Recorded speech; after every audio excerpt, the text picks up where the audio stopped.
जय गुरुदेव, जय गायत्री माता। आगे गुरुदेव जी लिखते हैं कि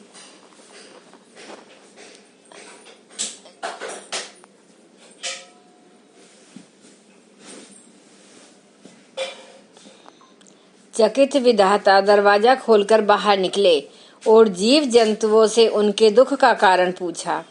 जीवों के प्रमुख प्रतिनिधियों ने बताया, भगवान आपने मनुष्य को बनाया था सृष्टि की व्यवस्था के लिए, पर यह तो हम सबको ही सताए और नष्ट किए डाल रहा है। सृष्टि का सौंदर्य नष्ट होता देखकर विधाता बहुत चिंतित हुए और बोले, बच्चा दुख मत करो। मनुष्य ने अपनी सद्बुद्धि को दुर्बुद्धि में बदलकर आप लोगों को इतना अहित नहीं किया जितना अपना पतन किया है। जाओ कुछ दिन और प्रतीक्षा करो, एक दिन उसकी यह दुर्बुद्धि ही उसे पशुवत जीवन में ले जाएगी। तब वह स्वयं ही अनुभव करेगा कि यदि हम भी पशुओं की तरह ही जीवन हो जीते हैं तो मनुष्य शरीर पाने का क्या लाभ। यह ज्ञान ही उसे पश्चाताप और सुधार की प्रेरणा देगा, तभी सुख शांति स्थापित होगी। वह स्वयं गिरा है तथा उठेगा।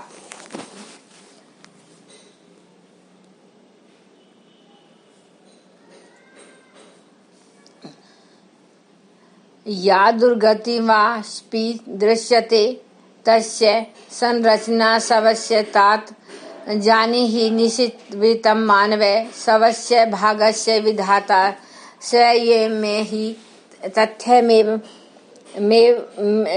में तद विजानन्ति ते ये ते तु निजं चिंतनम प्रयासम साधु भावाय योजयन्ति न ते पुनः पतनम पराभवम वापि सहन्ते न च यत्रणाम। हे तात, मनुष्य की जो भी प्रगति दुर्गति दृष्टिगोचर होती है वह उसकी स्वयं की संरचना है। यह निश्चित समझो, मनुष्य अपना भाग्य स्वयं बनाता है। मनुष्य अपने भाग का विधाता आप है। जो तथ्य को समझते हैं वे अपने चिंतन और प्रयास को सादृश्यता के लिए नियोजित करते हैं। ऐसे लोगों में से किसी को भी पतन पराभव की यंत्रणा नहीं सहनी पड़ती। आत्मज्ञान की सबसे बड़ी उपलब्धि है यह बोध हो जाना कि हम अपने आप में सर्वसमर्थ शक्तिमान हैं। वे अपना भविष्य स्वयं बना सकते हैं। स्पष्टता का सही तो सबसे बड़ा अनुदान है। पुरुषार्थी आत्मबल संपन्न व्यक्ति कभी भाग्य के भरोसे बैठे नहीं रहते, इसलिए वे हमेशा अपने चिंतन और प्रयासों को उत्कृष्टता से जोड़कर अपनी परिस्थितियां स्वयं विनिर्मित करते हैं। भाग्यवादी तो इसी प्रतीक्षा में अवसर गंवाते चले जाते हैं कि उपयुक्त परिस्थितियां हों, वह बिना श्रम प्रयास के सब अनुकूल होता चला जाए। शास्त्रों में लिखा है, कली शयानो भवति संजिहानस्तु द्वापर उत्तिष्ठ नेत्रा भवति कृतम समपधते चरणम चरेवेति। अर्थात सोते रहना ही कलयुग है, जागरणों प्रणांत जमाई लेना द्वापर है, उठ पड़ना ही त्रेता है, उठकर अपने लक्ष्य के लिए गतिशील हो जाना ही सतयुग है।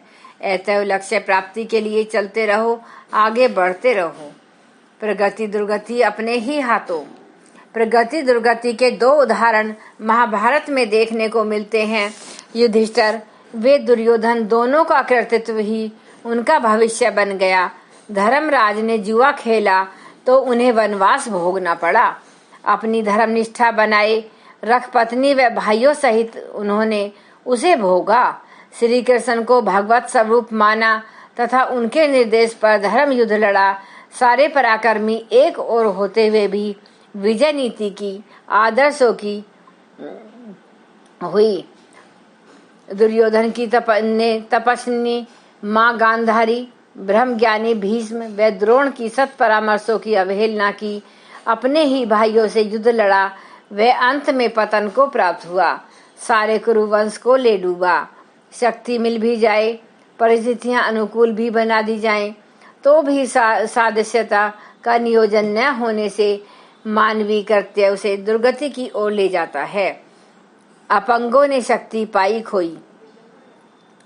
एक बार 5 ने असमर्थ और अपंग इकट्ठे हुए। अंधा बोला, मेरी आंखें होती तो जो कुछ अनुपयुक्त दिखाई देता उसे ठीक करता। लंगड़ा बोला, मैं तो दौड़ दौड़ कर लोगों की भलाई करता। निर्बल बोला, मेरे पास बल होता तो दीन दुखियों की सेवा करता। निर्धन ने कहा, मैं धनी होता तो किसी को भूखा न रहने देता। मूर्ख बोला, मैं पंडित होता तो लोगों को सच्चा ज्ञान देता। वरुण देवता ने उनकी बातें सुनी तो दया आ गई। उनकी इच्छाएं उन्होंने पूरी कर दी, पर अब तो अंधा सौंदर्य दर्शन में ही लीन रहने लगा। लंगड़ा सैर सपाटे के लिए निकल पड़ा। निर्धन धन के नशे में डूब गया। निर्बल दूसरों को सताने लगा और मूर्ख अपनी ही शेखी की बड़ाई करने लगा। वरुण देव ने यह देखा तो उन्हें बड़ा दुख हुआ। अपनी दी हुई शक्तियां उनसे छीन ली। इसी तथ्य को रामायणकार ने इस प्रकार लिखा है, करम प्रधान विश्व करी राखा, जो जस करही तो तस फल चाखा। मनुष्य के लिए तो यही उचित है कि वह अपनी गरिमा के अनुरूप सदैव उत्थान की ओर बढ़े, अन्यों को सभी साथ ले, ऊर्ध्व उठे फिर ना गिरे। यही मनुष्य को कर्म ओरन ले ऊपर उठे, इससे बड़ों ने धर्म। इस तथ्य को सब मनुष्य समझ नहीं पाता और अपनी ही रची नारकीय सृष्टि से दूर भागने का विफल प्रयास करते देखा जाता है। स्वयं बिगड़ा है, स्वयं ही सुधारो। मगध के एक धनी व्यापारी ने बहुत धन कमाया। उसे अपनी संपन्नता पर इतना गर्व हुआ कि वह अपने घर के लोगों पर ऐंठा करता। फल हुआ कि उसके लड़के भी उद्दंड और अहंकारी हो गए। पिता पुत्रों ने में ही ठनने लगी। घर नरक बन गया। स्वयं ही सुधारो से गए। स्त्रा पुत्रों में ही ठनने लगी। घर नरक बन गया। उद्विग्न व्यापारी ने महात्मा बुद्ध की शरण ली और कहा, भगवान मुझे इस नरक से मुक्ति दिलाइए, मैं भिक्षु होना चाहता हूँ। तथागत ने कुछ सोचकर उत्तर दिया, भिक्षु बनने का अभी समय नहीं है तात। तुम जैसा संसार चाहते हो वैसा आचरण करो तो घर में स्वर्ग के दर्शन कर सकोगे।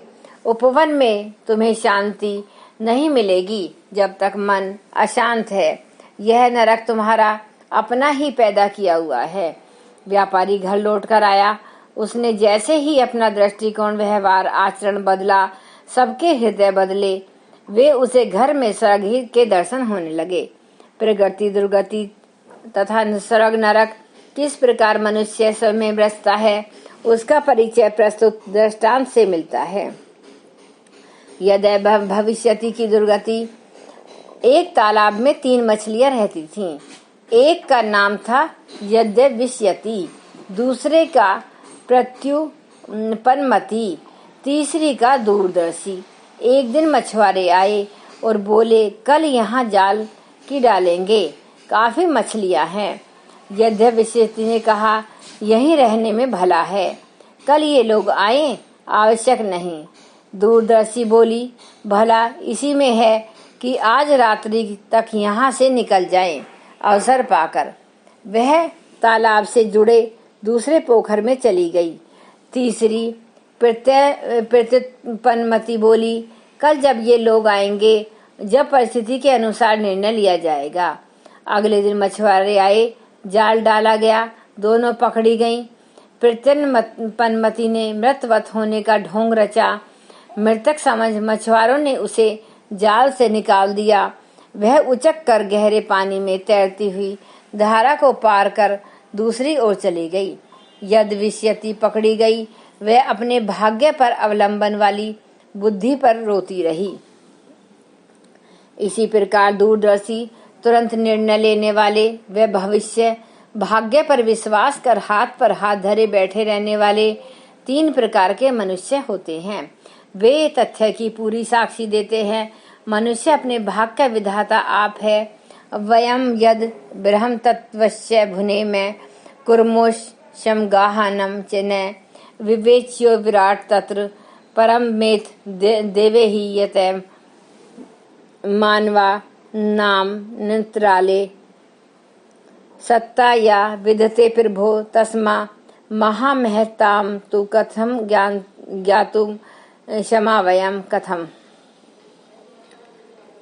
पश्याम एवं च कथम कुर्मस्तात्म सात प्रयोजना मिदम सर्व ब्रह्मा विद्या प्रचक्षते। हे ऋषि श्रेष्ठ, हम लोग जिस ब्रह्म तत्व का आह्वान करते हैं उसमें उद्देश्य विराट की विवेचना नहीं, वरन यह है कि मानवीय अंतराल में विद्यमान ईश्वरीय सत्ता की महान महत्ता को किस प्रकार समझा जाए एवं उसे कैसे देखा जाए, उसे उभारा व अपनाना जाए। इस संपूर्ण प्रयोजन को ही ब्रह्म विद्या कहते हैं। व्याख्या। महाप्राज्ञ पिपलाद विषय की गूढ़ता को देखते हुए उसे अधिक स्पष्ट करने का प्रयास करते हुए ब्रह्म विद्या एवं विराट विश्व पुरुष पर ब्रह्म की विवेचना में अंतर बताते हैं। सृष्टि का व्यापक विस्तार और उसमें संव्याप्त जड़ चेतन का सम्मिश्रित लीला जगत तो वह पक्ष हुआ जिसे विराट के नाम से ऋषिवर ने संबोधित किया है। इसी तथ्य को ऋग्वेद में ऋषि ने समझाते हुए कहा है कि हे मनुष्यों, बर्फ से आच्छादित पहाड़, नदियां, समुद्र जिसकी महिमा का गुणगान करते हैं, दिशाएं जिसकी भुजाएं हैं, हम उस विराट विश्व पुरुष परमात्मा को कभी न भूलें। ब्रह्म विद्या का वह विज्ञान है जिसके अंतर्गत परम पिता के अंश रूप में विद्यमान अपने अंदर अव्यवस्थित सत्ता की महत्ता को समझा, उभारा एवं विकसित किया जाता है। उपासना ईश्वर के इसी रूप की जाती है, पर ब्रह्म तो अचिस्त अगोचर है। उसके क्रियाकलापों को जड़ चेतन में गतिविधियों तथा सृष्टि विज्ञान के विभिन्न स्वरूपों में देखा जा सकता है, पर जिस ईश्वर परमात्मा भगवान इष्ट की उपासना, साधना, अभ्यर्थना करने की चर्चा की जाती है, वह तो मनुष्य के अंदर ही बीज रूप में विद्यमान है। इसे पहचान कर आच्छादित आवरणों को हटाकर जो विकसित कर लेता है, वह महामानव देवदूत ऋषि ईश्वर तक जा पहुंचता है। रिद्धि सिद्धियां इसी आत्म तत्व के अनुदान रूप में बरसती हैं, कहीं बाहर से नहीं टपकती। भगवान श्री कृष्ण ने गीता के मोक्ष संन्यास योग विषयक अध्याय में इस गुहागान को और भी अधिक अच्छी तरह स्पष्ट किया है। ईश्वर भूसर भूताना विदेशो जुन तिष्ठति, इस प्रकार कहते हुए भगवान अर्जुन को समझाते हैं, हे अर्जुन, यंत्र पर आरूढ़ हुए के समान सब भूतों को अपनी शक्ति से घुमाता हुआ ईश्वर सब जीवधारियों के हृदय में वास करता है। हे भरत पुत्र, तू उसी ईश्वर की शरण में समर्पित हो जा। उसके प्रसाद से तुझे परम शांति और शाश्वत आनंद मिलेगा। यह गुहगान मैंने तुझे कहा है, इस पर अच्छी तरह विचार कर। मीरा, चैतन्य महाप्रभु, रैदास तथा कबीर आदि महासंतों महामानवों ने अपनी इसी ईश्वर को तो पूजा की है। उनकी साधना उपासना अंतर जगत में विराजमान ईश्वर की थी। प्रतीक उसका कुछ भी हो, यह ब्रह्म विद्या की साधना किस व्यक्ति को कितना ऊंचा उठा सकी, यह इसी पर निर्भर करता है कि किसने आत्म तत्व को समझने का प्रयास किया, वह किस उस विकसित किया।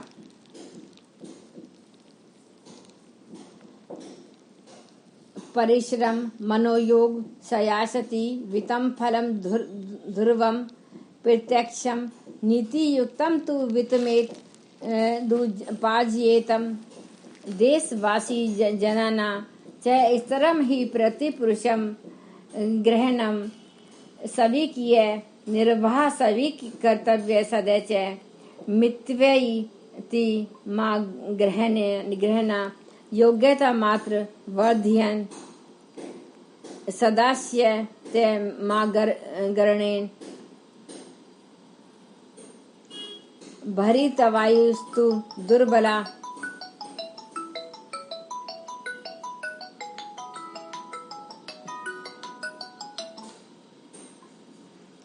सदास्य माँ गृणेन। आज के लिए बस इतना ही।